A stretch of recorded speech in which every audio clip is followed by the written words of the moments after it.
What's going on, y'all? Welcome back to basketball. And you know what? I've got a question for you guys today. How do you compare one NBA role player to another? Are you using things like EPM? Are you going on basketball reference and looking at the plus minus for a person like Steph Curry? Are you looking at like lineup data or something like that? Well, today I'm going to show you a new way to do it. Me and the people at my company have developed a new analytic that I'm excited to share with you guys today. And so today we're going to be taking a look at the top role players in the NBA per our brand new statistic. There's a lot of math that we're going to cover in this one, a lot of interesting things, but I know you guys have asked for this a little bit more on the channel, so I'm happy to share it with you. But before we get into it, make sure you guys like, subscribe, and comment. I've responded to every single comment to my YouTube channel up to this point, and I intend to keep on doing so. Don't worry, there's going to be more like film sessions and stuff like that coming, but I promised you guys I'd get this video out, so here it is. All right, let's start talking about some math. Oh, we're back on spreadsheets. This is really exciting stuff here. I know that this is a lot to look at right now. Don't worry, none of this really matters to you at this moment in time. Let me just give you guys a little bit of context. You don't actually have to be looking at the screen even right now for anything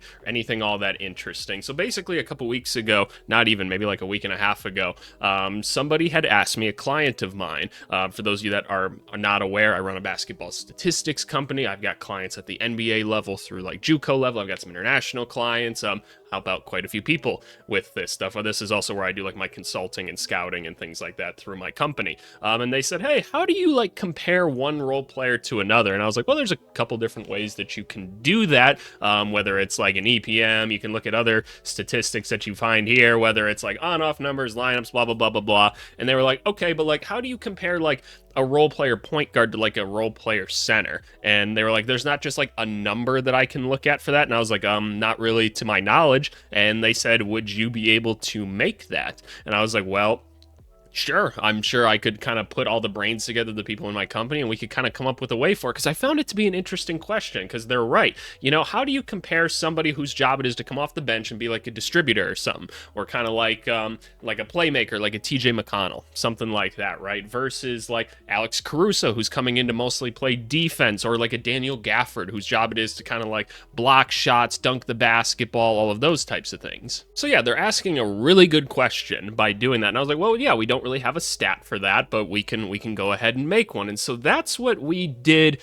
between the last like 36 hours. I sat down with a couple people in my company and we said, okay, we are going to make an analytic that is going to help us evaluate NBA role players, or really just any basketball role players. And so we started thinking, how are we going to do this? So in this video, what I'm going to do is I'm going to explain a lot of numbers to you guys. So this is a little bit different video. I normally don't go this granular with some of my data and things like that, but I promise you I'll make it as digestible as possible so that you guys can understand it. And then at the end, we're going to take a look at a list of the top role players in the NBA. Maybe I'll put a chapter there or something like that, so that for those of you that have no attention span, just want to see the ranking of things, then fair enough, you can see it. But give me my watch time. Otherwise, I'm coming over to Nana's place and she gonna make me Cheerios the next morning. That's all I'm telling you. But with all that kind of being said, let's start just talking about, you know, the goal, how we went about doing this, right? So we started thinking, okay, how are we gonna rank NBA role players, right?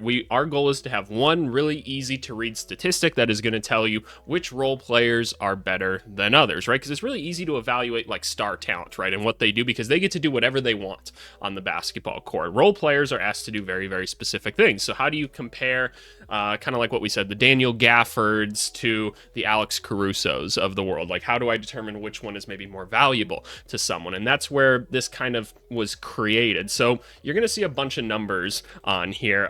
Some of this early stuff here that isn't colored, this is stuff you've seen on my channel before. This is just all the players in the NBA right here. It looks like there's 523 of them that were listed on here. These are all the people that qualified to get an EPM rating.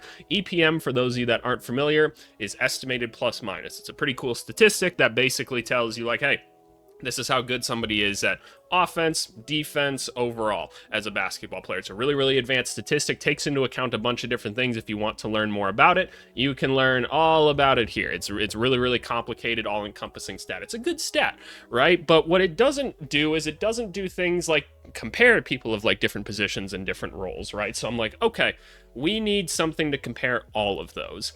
Where we started to look is like, okay, first we need to define a role player. what is a role player, right? And that's where we kind of started from, just taking with whatever stats we kind of had available out of all NBA stats. We're like, let's define what an NBA role player is. And these couple little yellow sets right here, these are the important things that we use to define what an NBA role player is. We have games played, minutes per game, usage, and then team usage right here. So let me explain each of these. Games played, you guys can probably understand that. We wanted to make sure that in order to qualify for a role player in this statistic and to avoid any outliers, you have to have played a certain amount of games, that we have a certain amount of sample size right here. So the formula is pretty simple. All we're saying is you had to have played in at least 40 games right here. I don't know if I should be like zooming in at all more for you guys to see this. I'm not used to displaying Excel this closely, or in this case, Google Sheets on here. And by the way, we did our work like in other things. I just moved all of this over to like Google Sheets so you guys could evaluate it. Another just a prerequisite to this, we're probably going to be tweaking little things here and there throughout this statistic. It's not perfect. We just kind of wrapped it up yesterday, so we'll be making tweaks as we go, and all the data you see here is just from the 2024-2025 season. If you want more accurate ratings, obviously we throw more data into the sample, because 1 year is never good enough to completely evaluate somebody. But in this case, we said, hey, you got to play a little bit under half the season, right? So we said 40 games. That seems fine. Minutes per game right here. In this instance right here, and I'm pulling this up to see it so that you guys can see it, we're saying that you have to play at least 15 minutes a game, because if you're playing anything less than that, are you really a role player, or do they just kind of throw you in for a little bit in the game to take up a little bit of space? Your role's probably a little bit inconsistent then, so we're saying you got to play at least 15 minutes to constitute as a role player. Then, one of the big stats, usage. Usage is a really, really important basketball stat that does kind of what it says. It's like, hey, how much are you being used in a basketball game? Because a role player is not going to have the highest usage percentage. The star players, which we see at the top here, because this is Shai Gilgeous-Alexander, Luka, Nikola Jokic, Giannis, people like that, they've got these high usage rates that are like up in the 30s, right? And so what we did here is, in order to be a role player, you have to have a usage rate of under 20%, right? Because this is a decimal, right? So this is technically 33%, 28%. So we're saying less than 20% counts as a role player. You know, you're not out there with the ball the whole time. You're not one of the star players that gets to do that. And then we were like, okay, but let's think about it this way, right? You might be on a not very good basketball team, right? And you might not have like the highest usage on the team or something like that. So we need to have this team usage stat, and that team usage stat is over here. Ignore some of the weird like fonts and things here, just because that's kind of how the data came in. It's a little bit weird with like special characters and stuff. So basically what we were doing here, and I'll show you guys the whole formula here so that you can kind of reference what it is that's going on for those of you that kind of speak this language. Basically what we're doing is we're checking to see, okay, which two players on every single team have the highest usage, right? So in this case, here's OKC, Shai and Jalen Williams have the highest usage rate. Denver, Jokic, Jamal Murray, Luka, LeBron for the Lakers, right? In this case, Giannis and Lillard. These two people, because we figured, look, every team's got two kind of go-to players most of the time, not always. Maybe you're not one of the very good teams. We're like, hey, if you're one of the top kind of two guys on the team in usage, you're instantly not going to be counted as a role player. Even though, you know, if we go down here to Washington, so Jordan Poole was the number one in usage.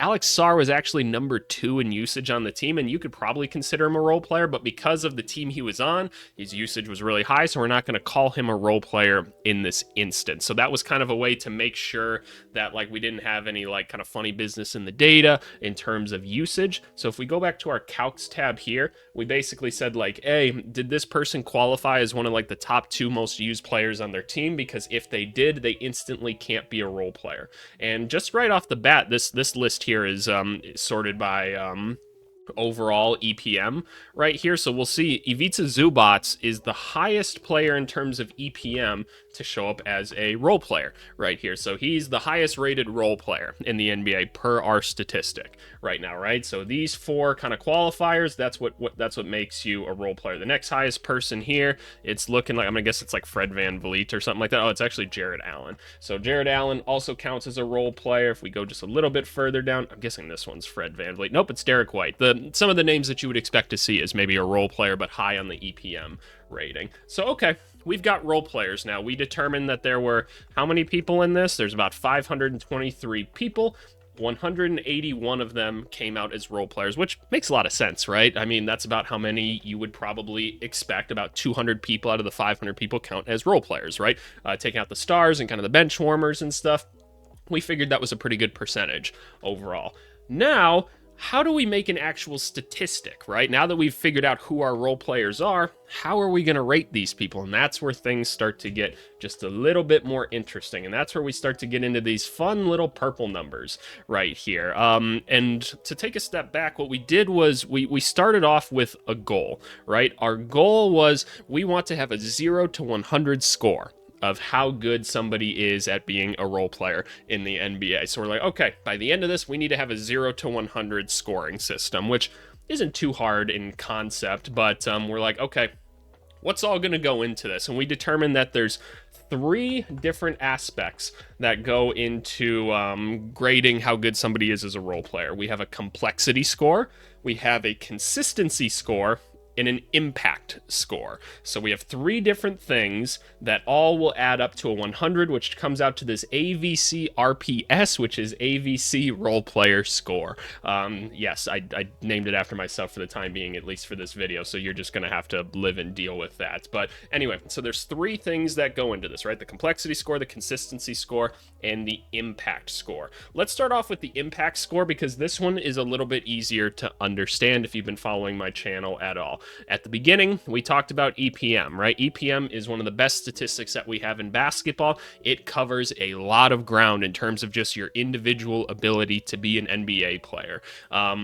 So we're calling EPM just our impact score overall. Out of our 3 statistics here, EPM is this number right here, but you'll notice we've cut this number in half because normally with EPM, what we do is we kind of look at it from a 0 to 100 scale. So like Shai Gilgeous-Alexander is a 100.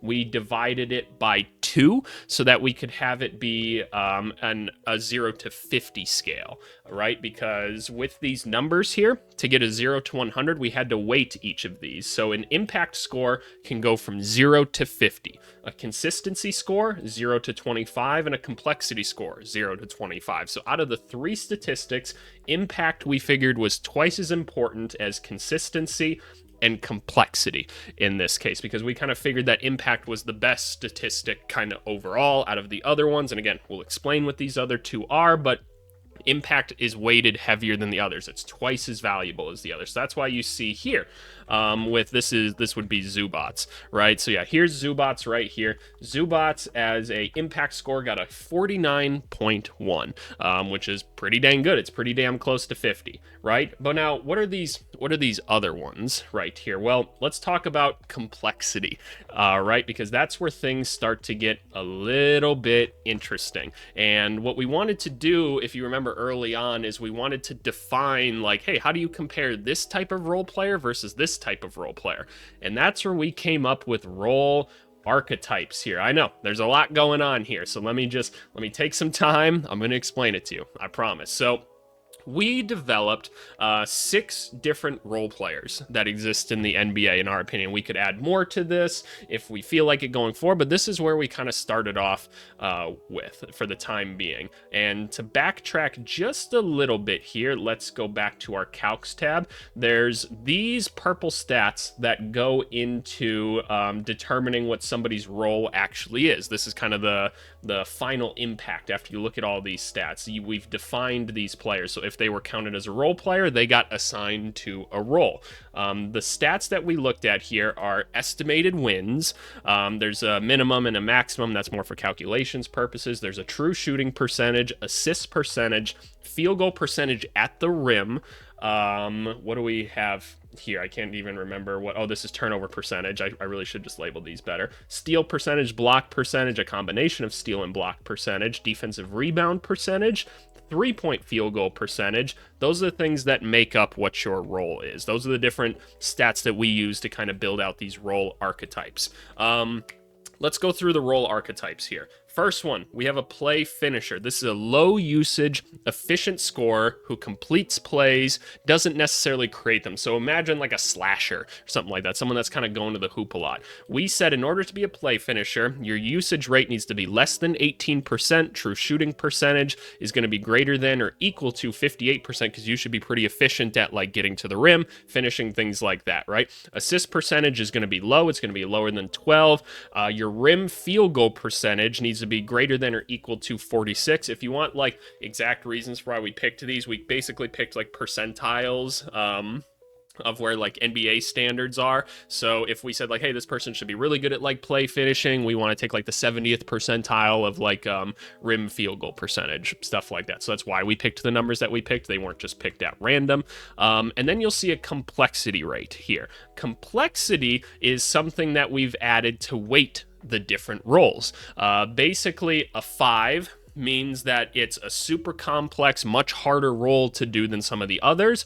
0 would mean that it's not very hard at all. In this case, there's no 5s and there's no 0s, just because of how we built out the entire system here, but we're going to explain that. So play finisher is just a 1. It's a pretty simple role overall. You're not going to get used very much. You're just an efficient person that's kind of completing plays. You're cutting to the rim. It's what Kyle Kuzma should be in a lot of cases, but isn't necessarily.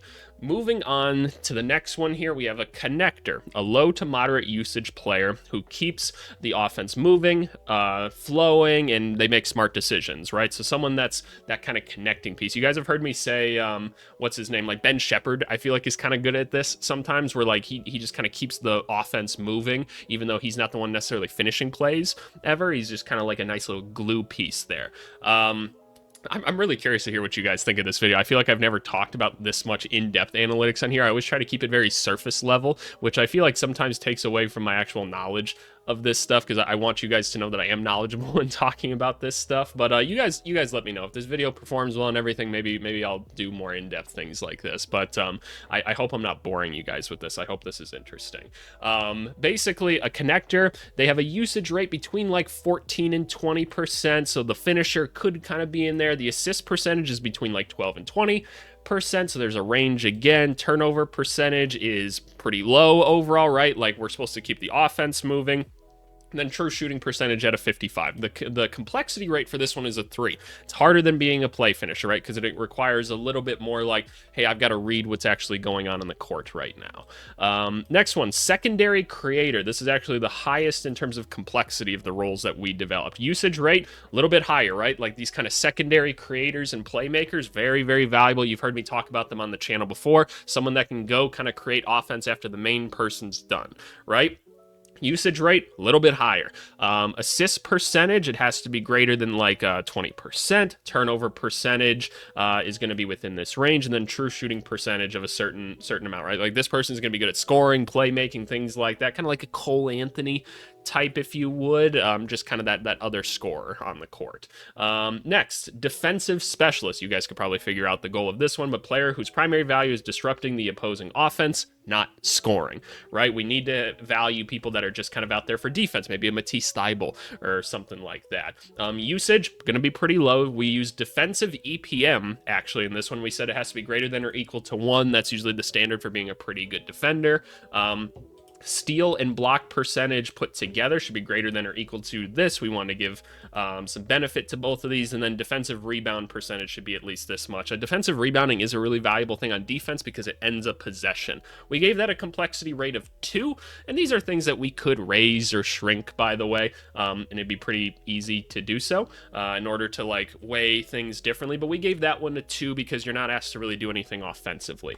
The last 2 here, we have a stretch specialist, so shooters really of any position. Believe it or not, you got to be good at 3-point shooting. We want to see the true shooting percentage be pretty high. Assist rate is pretty low, so Michael Porter Jr., Cam Thomas types, right? Usage percentage is going to be kind of like meh, right? You're pretty much just catching and shooting. Complexity rate of 2. Not that hard either, but again, all this stuff is hard in the NBA. But in terms of other roles, right, this one Not as complicated. Finally, we have the anchor big. So this is more so where like your Daniel Gaffords come in, right? Defensive rebound percentage should be pretty high. Your percentage of rim field goal attempts should be pretty high. Block percentage should be high. Your assists are pretty low overall, right? Because you're kind of just run, jump, dunking, things like that. On offense, complexity rate of 2. We've noted this as interior bigs who protect the rim, dominate the boards, and finish inside. By the way, the other one was spacing threats who don't create shots but force defenders to stay glued to them. These are the 6 categories that we have for roles and archetypes and things like that.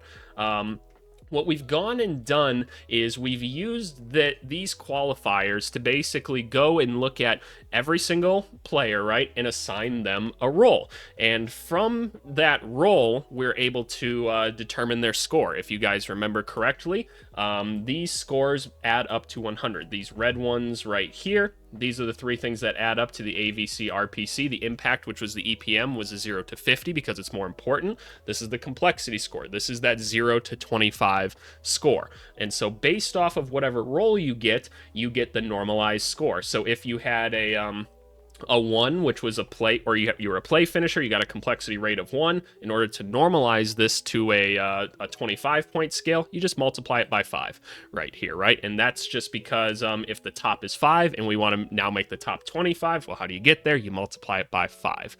So this grid right here tells you how you get your 0 to 25 score.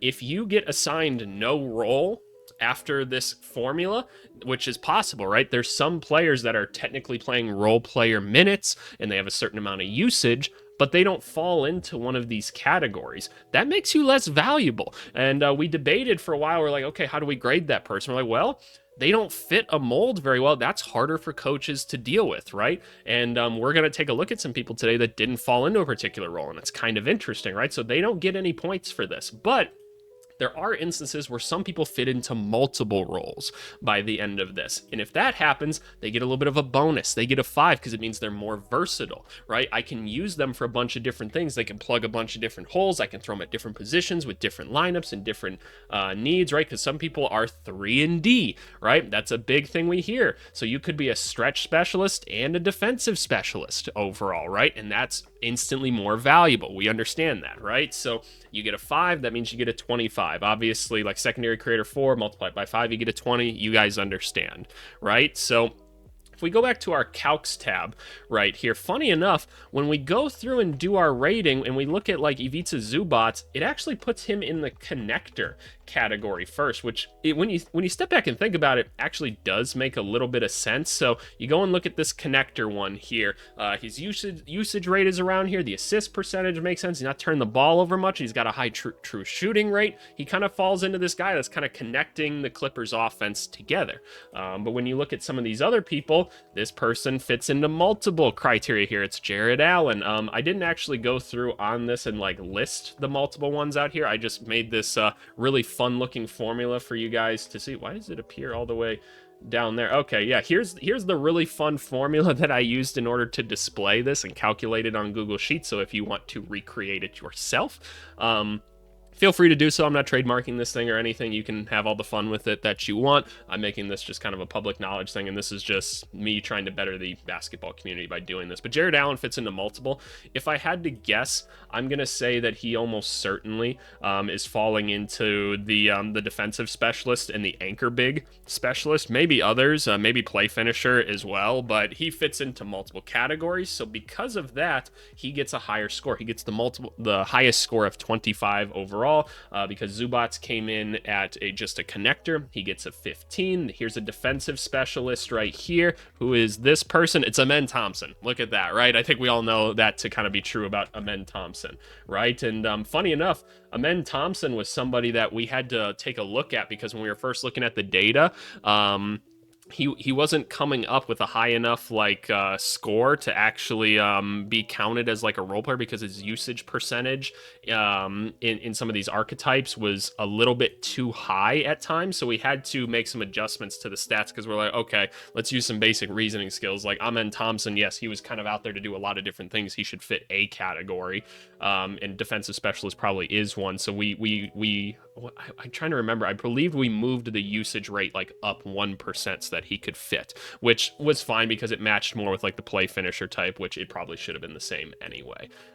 So not a big deal, but Amen Thompson did fall into that. Now we do get our first none right here, which is interesting. So somebody that fit no role was Fred VanVleet. He didn't fit into any particular role, which when you think about Fred VanVleet, what do you think of him doing, right? Like he's kind of just this guy that does a little bit of everything, and he might not be the most efficient at anything in particular, but he's kind of a little bit of do-it-all guy. He didn't fit in any of the roles though, so because of that, he got a 0 on our what do we call it? Our complexity score here. Complexity in terms of complexity of role, right? But, you know, he's got a high EPM, so he's going to score a little bit higher in his impact score over here. So kind of an interesting thing. And again, we'll go through all of these people later. Let's explain the consistency score now. So I put a little note here because basically at first we just kind of had complexity, we had impact, and we're like, okay, what's missing? What are we not covering with the stats that we've already made? And we're like, okay, what is one of EPM's flaws, right? If we're weighting EPM so much, what is it not good at? Well,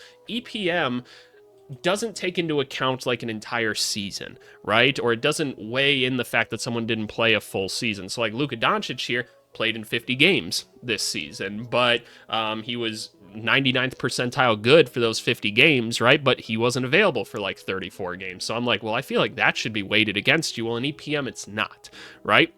We can go down and find people that played less games than that even. Kristaps Porzingis played in about half the games this year, and he comes out at a 96th percentile. It's like, well, he was hardly available, though. So I feel like we need to mark that a little bit. So what we did was we came up with a consistency score because when you use, and we'll talk about what statistic this actually is, we need to cover the fact that you didn't play very much, and we just need to kind of, I'm explaining this really poorly, because you didn't play as much, your stats are a little bit skewed, right? There's less opportunity for your stats to go up and down. There's not as big of a sample size, so we need the consistency score to basically tell us, hey, how available was this person? How impactful were they on a game-to-game basis? And that is where estimated wins, the stat, comes in here. Estimated wins is basically what you think it is. It's a really, really complex statistic that takes into account a bunch of different things. Again, go look it up if you're curious. That'll say, hey, how many wins did you contribute to with your team this year in total? It can be a positive number. It can even be a negative number, right? All the way down here at the bottom, this person lost them about 2.7 games overall. But here at the top, this is Shea, right? They're saying Shea won you just from him being on the court about 20 to 21 games throughout the season. But what's cool about this is like this number doesn't continue to go up if you didn't play in basketball games, right? So this is where we can actually cover the fact that there wasn't as much play time as certain other people, right? So what we did then is we said, okay, let's use estimated wins as a way to look at consistency, right? But we only want this 0 to 25 score to take into account other role players, right? Because if we're using a scale when we're making the 0 to 25 normalization, we include the star players, it's going to weight things incorrectly, and there's going to be nobody that can actually get a 25. So that's why we have this maximum and minimum here that just take into account like, hey, are there actual role players? We're only counting role players in terms of our maximum minimum normalization numbers. And maybe these terms don't mean anything to you. Normalization is just taking a number and turning it into a different scale. So before, our role players were going to be a negative 2.8 to a 12.7. We then normalized it to be 0 to 25. That's just what normalization means, and we need these two numbers in order to do that. So now, when you look at consistency, you're able to see, like, okay, right here, Ivica Zubac's got a 25 because he was the most available of the role players this year because more so he contributed to the most wins overall, right? And that's a way to kind of help weight the fact that he was more available, he was contributing to more wins, right? There's more consistency in things. So all of that put together, you add all the numbers up right here, pretty simple, you get your 0 to 100 score as to how good an NBA role player is, right? That's your RPS, your role player score. I hope I'm doing an okay job explaining this to you guys. It's so it's so interesting. I feel like there's so many like gaps in like decision-making processes that went into this outside of things that maybe I'm missing context on. If you have questions, feel free to put them in the comments and I'm happy to explain them. But let's go to the part that you guys are interested in. Let's actually take a look at where players rated. Alrighty, so this right here is our ranking of role players by AVC's RPS. So I've got it sorted in a couple different ways here. I've got this list right here alphabetical, so that if you want to go look at your favorite players, right, there's 181 of them that qualified as role players. You can find it a little bit easier here, and you can take a look at what their RPS is. So you can like pause the video and take a look at the players on your team and just see where they rated overall. I just kind of made it that way so that you could take a look at it. But yeah, pause the video if you want to go do that. I'm going to hide this for a second. So now we can actually take a look at kind of the top people here overall. So I just went and highlighted the top 30-ish people. We will go to the bottom too, I know, because I know you guys are curious to see it. These are your top 30 role players by AVC standard. We've got guys like Santi Aldama, Jackson Hayes came in down here, Isaiah Hartenstein, and then what's cool about this, right, is we've taken into account all the different roles and archetypes and stuff, and we've weighted. Like Jackson Hayes does have an easier role than most, but because he's maybe excelling in things a little bit more in his easier role, he was still able to come up here, so it's fair. Maybe someone like Scottie Pippen Jr. has a little bit harder role because he's in a secondary creator spot, so his numbers got weighted a little bit more because he had the highest complexity, right, in what he's doing. So that's kind of how this stat makes things a little bit more fair. So just taking a look, you're going to see people towards the top. A lot of them have multiple roles, right? They're more versatile players. They're able to do a lot of different things. Jared Allen and Christian Brown coming up at the top here, which is cool. Ivica Zubac, obviously we saw his EPM was incredibly high, and that's 50% of the stat, so his is going to be up more, even though his role's just a connector. Derek White, surprisingly not coming in as like the same kind of defensive specialist that you would expect out of this, and this is one where, like, look, statistics, because they're created by humans, there's inherent flaws in things, and the reason I haven't like changed this or adjusted this or anything is to kind of explain that point to you guys, because in my mind I'm like, okay, why does Derek White not fall into defensive specialist? We all know he's a really, really good defensive player. Why does he only come in as the connector? Which does make sense offensively because there's other guys in the team that are just generating more offense, right? So he's coming in as a connector instead of like a secondary creator, which again, makes a lot of sense. Looking at the kind of defensive specialist thing, you start to wonder, like, okay, is it because his usage was just too high on the team? And let's just take a look at Derek White quick, right? I think that that's probably a good one to look at. We take a look at his usage. It's at 19%, right? And what we said in order to fall into the defensive specialist is that his usage needs to be less than 18%, right? And so maybe this is something where we'd go and take a look at it and say, hey, should we bump this usage up to like less than 20% or something? Because Derek White just should be in this qualification, but he does still have the ball a decent amount of time. Or does a defensive specialist really just fall into the categories that we've already set up today? Those are the things that we're going to continue to discuss internally. I'm down to hear your guys' thoughts on it as well. But kind of interesting, you see people like Alex Caruso up here, Isaiah Joe really high up here, Rudy Gobert, right? We see Luke Cornett maybe higher than you would think, Walker Kessler, Peyton Pritchard, Aaron Neesmith, Brooke Lopez, Amen Thompson, despite only having one role. Brandon Clark, a valuable one, right? Which is kind of interesting. Jonathan Isaac, Hachimura, shout out Zach Edey, one of the younger people we're seeing here, the other Thompson twin. I find this really, really interesting to take a look at overall. And here's Dyson Daniels, obviously defensive specialist. That's how you know the stats working pretty well. But I'm curious to see where you guys kind of see people like Chris Dunn and Draymond Green coming in as defensive specialists just outside of things.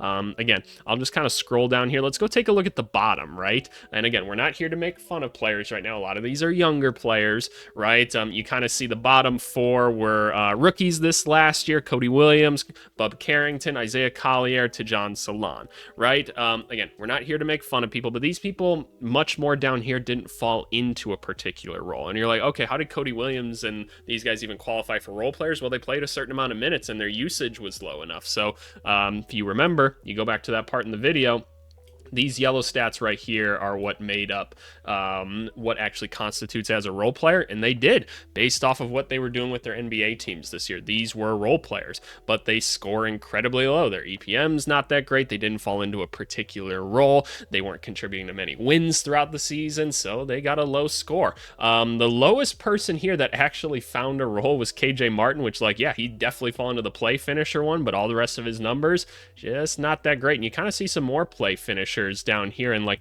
Corey Kispert, which, yeah, it was interesting that he didn't fall into like the stretch specialist, but his shooting wasn't good enough last year. So that's when you say, okay, yeah, you probably should understand that Corey Kispert is a spacer. You need more data to kind of back that up. Kessler Edwards comes in there, Iguodaro, Jamison Battle, again, didn't quite shoot good enough. Same with Landry Shamet, right, to kind of fit into some of those. It's interesting, right? It's really, really interesting. Shout out Ben Simmons, man. Didn't find a role, and I could kind of agree with that. But, you know, this is something where we go through and take a look at each person's kind of like categorization and say, does this pass the brain test, right? Does this pass the common sense eye test a little bit? And that's how we continue to reestablish these things and refine them. We'll probably add a role or something along the way if we think of any. Again, this is just 36 hours worth of work, but this is eventually something we're going to start to incorporate into like our products here at my company as a way to kind of evaluate things, because I find it pretty useful, and I think that this thing is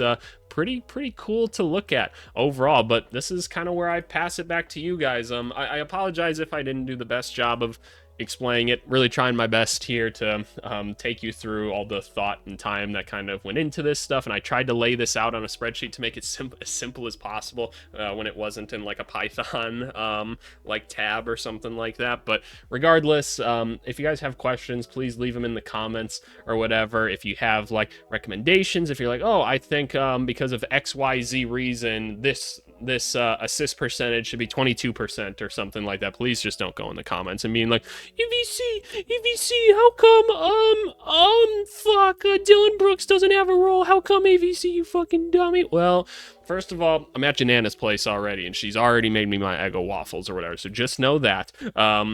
But put some logic into it. Think about it a little bit. I've explained a bunch of things. You've seen all the numbers here. You can literally go look for yourself if you want to. If you want to go see Dylan Brooks, there he is. Go look at all of his numbers and tell me why it didn't work. Tell me why. But no, it's kind of an interesting thing overall. It's an interesting exercise. So we'll continue to refine this in the background and stuff like that. But this might be something that we refer to in videos going forward as just another way to kind of compare people overall. But what's important is now we've got a framework to say, like, okay, how do we compare a Christian Brown and his level of impact on a basketball team versus like a Jared Allen, Isaiah Joe, right, like Alex Caruso? These guys just do such different things, and now we have a simple way to kind of look at them and value them. And again, no statistic is ever perfect, but we try our best, and it's at least a little bit helpful to either confirm our thoughts or make us ask a little bit more questions, right, as to like maybe someone is more valuable than we think they are, and we should appreciate them more. Just looking at the top 30, like maybe Jackson Hayes is a person that we should appreciate a little bit more. Maybe it's Harrison Barnes is another one I think of right away. Like Zach Edey, I was surprised to kind of see him that high, but his EPM is pretty high, so that maybe shouldn't surprise me quite as much. Brandon Clark, kind of surprised to see that one that high. A lot of the rest of these, maybe Cornette, not top 10, but like maybe that does help us understand why he's so valuable. But yeah, shout out Jared Allen, Christian Brown, Zubats is like kind of our top 3. Something to work on for the people down below, but overall I just want to hear your guys' thoughts. So thanks so much for watching this. I know it was a weird one, so apologies if it was long. Again, really different type of video today. Let's go do a comment to the video. Why not? Alrighty, y'all. Comment to the video is coming from one of our film session videos right here from the Vegas Summer League ones. Go watch them. People seem to be enjoying them, and if you guys keep enjoying them, I'll keep putting them out. But the comment comes from, I believe it's Pagey in my book. I don't know. I have no idea how you guys come up with these names. But they asked, do you think we can get a shooting form tech video when you have nothing to do? And a heart emoji. Thank you very much. That's very nice. I've thought about it before. I find it kind of cringy. Like, I played in one of my semi-pro games this weekend, and the other team had, like, 2 dudes walking around with cameras the whole time, and I don't know, something about it's just a little bit cringy to me. I don't know, like, I see why it'd be valuable to you guys, though, so maybe at some point, but something just feels weird about me going in public and leaving the safe space that is my bedroom, and actually going and putting a camera out there. I don't like being on camera in general. I don't like having my picture taken, things like that. I don't know how to smile and stuff like that. So I don't know, but I'd love to do something at some point. I don't know if I'll ever be one of those YouTubers that does like a meetup or something like that and just play some basketball. That feels dangerous for some reason as well, because you guys are all just names on the internet to me right now. But anyway, I thought it was an interesting enough question that I felt like addressing. So maybe at some point, but thank you for asking the question. It means a lot. As always, go join the Discord. Link is in the description. We're talking basketball all year round, even during the slow season right now. So go hop on, and if you leave me a comment, I will respond to it. It's what I do. But seriously, thank you guys for kind of the weird and different video. I hope you enjoyed, and yeah, we'll talk later. Thanks so much. Bye.